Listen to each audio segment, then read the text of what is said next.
आपका वीडियो कक्षा में स्वागत है। आज कक्षा 12 की एनसीईआरटी की एक्सरसाइज 5.8 का पहला क्वेश्चन और रोले की प्रमेय के बारे में पढ़ेंगे। तो सबसे पहले रोले प्रमेय देखते हैं क्या होती है। रोले प्रमेय जब कोई वास्तविक फलन दिए हुए इंटरवल ए और बी में इस प्रकार परिभाषित हो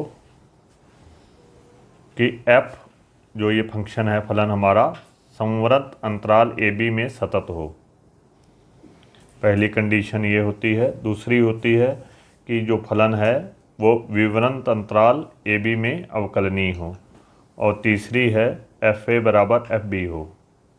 तो सबसे पहले तो ये समझते हैं कि संवृत अंतराल क्या होता है और विवरंत अंतराल क्या होता है। तो विवरंत अंतराल ओपन इंटरवल आपको पहले पढ़ाया जा चुका है।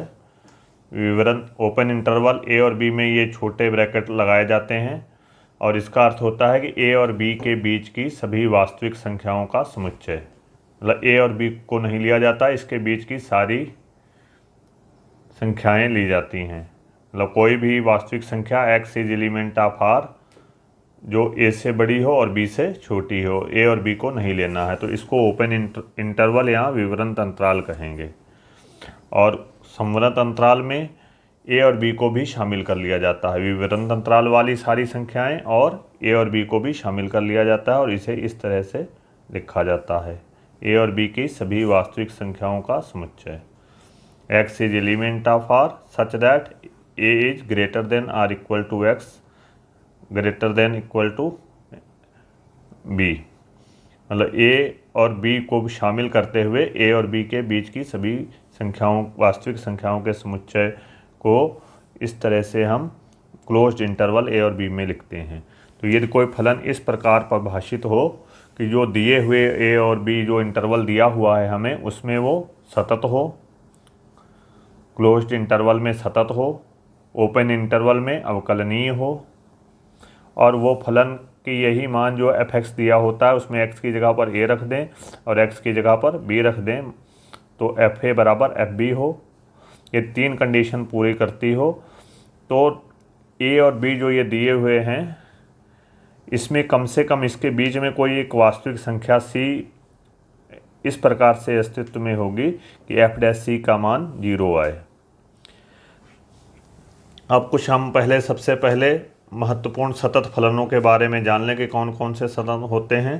तो ये फलन जो दिए हुए हैं ये अपने प्रांत में सदैव सतत होते हैं। कोई भी बहुपदीय फलन जो है सदैव सतत होता है। बहुपदीय फलन जैसे x cube plus 2x plus 1 x की घात 5 माइनस 5 जिसमें एक्स की घात जो है ऋण पूर्णांक नहीं होती है और ये इसके जो गुणांक हैं ये वास्तविक संख्याएं होते हैं। ऐसे सारे बहुपदीय फलन सदैव सतत होते हैं। प्रत्येक अचर फलन जो है वो सदैव सतत होता है। मापांक फलन जो है वो भी अपने प्रांत में सतत होते हैं। प्रत्येक परिमेय फलन वो भी सतत होते हैं। और जितने त्रिकोणमितीय फलन और इन्वर्स फंक्शंस हैं, जितने ट्रिग्नोमेट्रिक और इन्वर्स फंक्शन हैं वो भी अपने लिए परिभाषित फलन में सदैव सतत होते हैं। असतत फलन क्या होते हैं? कोई भी फलन एफ एक्स जो दिया हुआ है वो एक्स ए पर यदि सतत नहीं है तो उसको एक्स बराबर ए पर असतत कहेंगे। ये असतत फलन जो है ये तीन परिस्थितियों में ही होता है। या तो फलन एक्स बराबर ए पर परिभाषित ना हो, या limit x tends to a f x का अस्तित्व ना हो, या limit x tends to a f x बराबर एफ ए ना हो। ये तीन परिस्थितियों में ही फलन असतत होता है। और इसी तरह से कुछ महत्वपूर्ण अवकलनीय फलनों के बारे में भी जान लीजिए। प्रत्येक बहुपदीय फलन जो है वो प्रत्येक बहुपदीय फलन जो कि वास्तविक संख्या हो कि एक्स एलिमेंट ऑफ आर के लिए सदैव अवकलनीय होता है।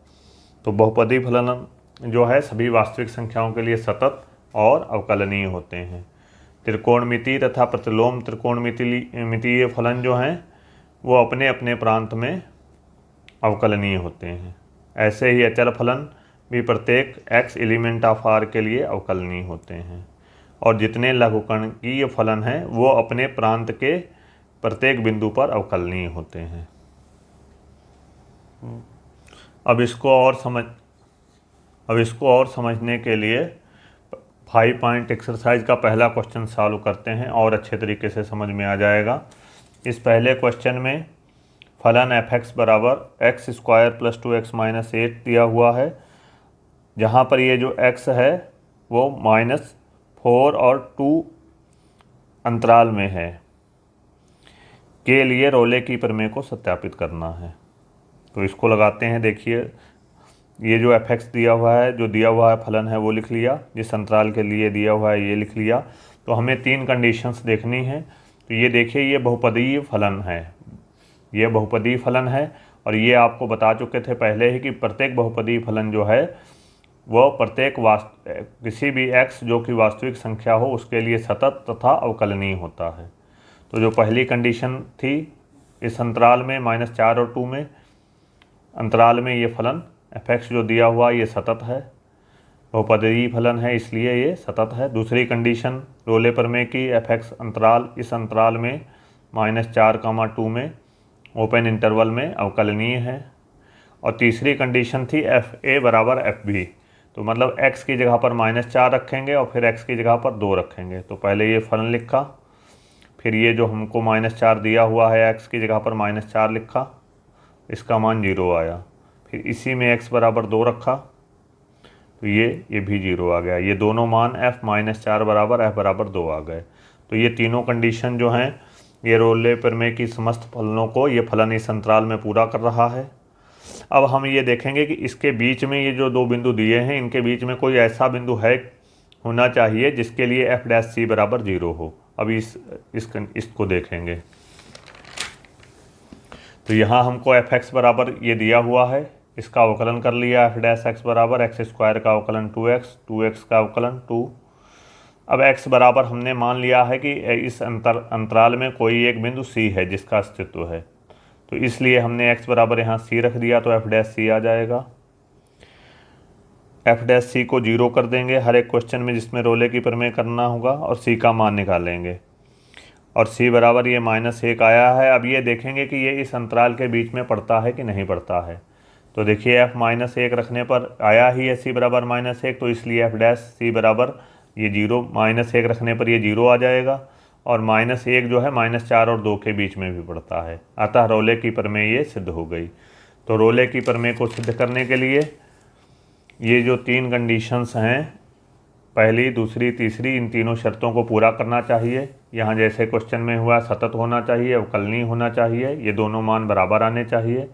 फिर ये जो दिया हुआ अंतराल है इसके बीच में एक बिंदु होना चाहिए c, जिसके लिए f' बराबर 0 हो। तो अवकलन करके f' निकाल लेंगे और उसको 0 करके c का मान निकाल लेंगे। इस c का मान जो है इस दिए हुए अंतराल में पड़ना चाहिए, तब रोले की प्रमेय सिद्ध हो जाती है। तो इसको आप समझिए और लगाइए।